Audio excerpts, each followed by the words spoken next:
Vidal, on voit bien que la toxicologie des médicaments se porte généralement sur le foie. C'est-à-dire que c'est le premier organe qui trinque. Voilà. Et donc, dans ce 4e point que je donne sur 5, c'est vous dire simplement, mesdames et messieurs, que quand vous prenez un médicament, évidemment, il est important que vous compreniez que si ce médicament est pris à jeun, le foie va prendre ça de plein fouet.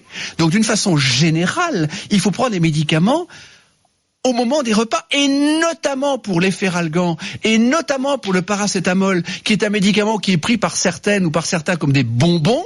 Eh bien, le paracétamol, mesdames et messieurs, peut vous provoquer une insuffisance hépatique foudroyante, définitive, qui va nécessiter une greffe de foie. Donc, le paracétamol, c'est jamais entre les repas, c'est obligatoirement pendant les repas.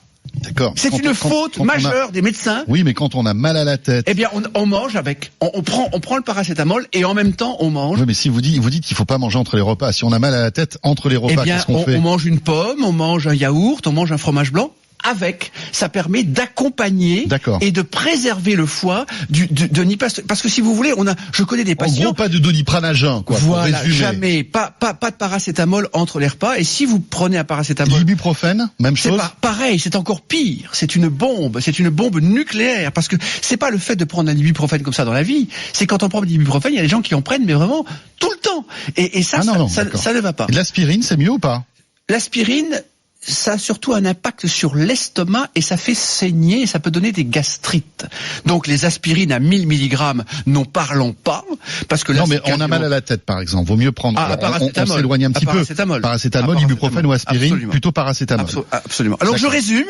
Évidemment, boire de l'eau. Évidemment, laisser reposer le foie entre les repas. Évidemment, diminuer les sucres trop rapides et plutôt que du riz, prendre des pâtes, par exemple. Plutôt que du pain blanc sans aucune qualité, prendre du pain complet. C'est évidemment du gras, c'est de l'huile d'olive, c'est du poisson, c'est éviter un excès de fromage ou un excès de beurre, mais tout en mangeant du fromage et du beurre. C'est évidemment, comme je vous le dis, ne pas prendre trop de médicaments, car au-delà de 4 médicaments, les transporteurs sanguins, dont le foie est un activateur, ne peut plus transporter les médicaments. Donc, sur 10 médicaments, le foie va en transporter que 4. Donc, de toute façon, il y a déjà 6 médicaments à jeter. Et le foie doit les métaboliser pour les ramener au rein. Et quand un foie ne fonctionne pas, c'est une insuffisance rénale.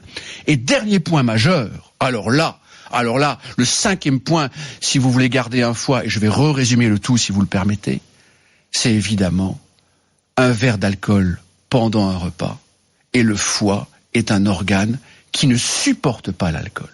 C'est-à-dire que ça détruit tous les réseaux structurants de la fonction hépatique.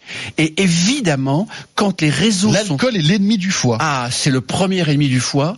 Le deuxième ennemi du foie, et là je vais le dire maintenant, c'est l'hyperstress, c'est la fatigue, et j'en parlerai pas aujourd'hui, j'en parlerai dans une prochaine émission sur le stress, mais concrètement, l'alcool plus le stress, plus le tabac, plus manger entre les repas, fait que le foie ne va pas résister un siècle. C'est-à-dire qu'un foie, c'est fait pour un humain qui peut vivre 3 siècles, sans aucun problème.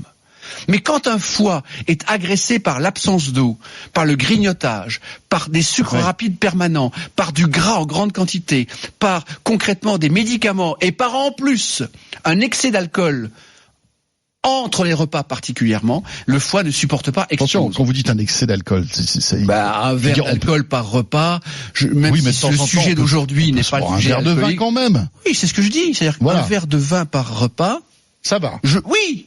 Mais quand vous êtes à de l'alcool entre les repas, ça ne va pas. Donc je résume le tout. Christian, je résume le tout. Le café. Le café, c'est bien. Le café, c'est bien. Le café, le foie, jusqu'à 4-5 cafés, il n'y a aucun problème. D'accord. 2 thés, aucun problème. Parce qu'on a des auditeurs qui disent le radis noir ne fonctionne pas pour détoxifier le foie. Et d'ailleurs, je dirais que la crise de foie est un concept typiquement français. Et les 5 points que je viens de vous donner, mesdames et messieurs, c'est-à-dire l'eau, préserver le sucre, penser au gras, les médicaments, l'alcool et évidemment le repos et évidemment, je dirais, la santé et dormir, eh bien concrètement, l'idée c'est tout cela vous préserve le foie, vous préserve la vie, vous préserve la santé.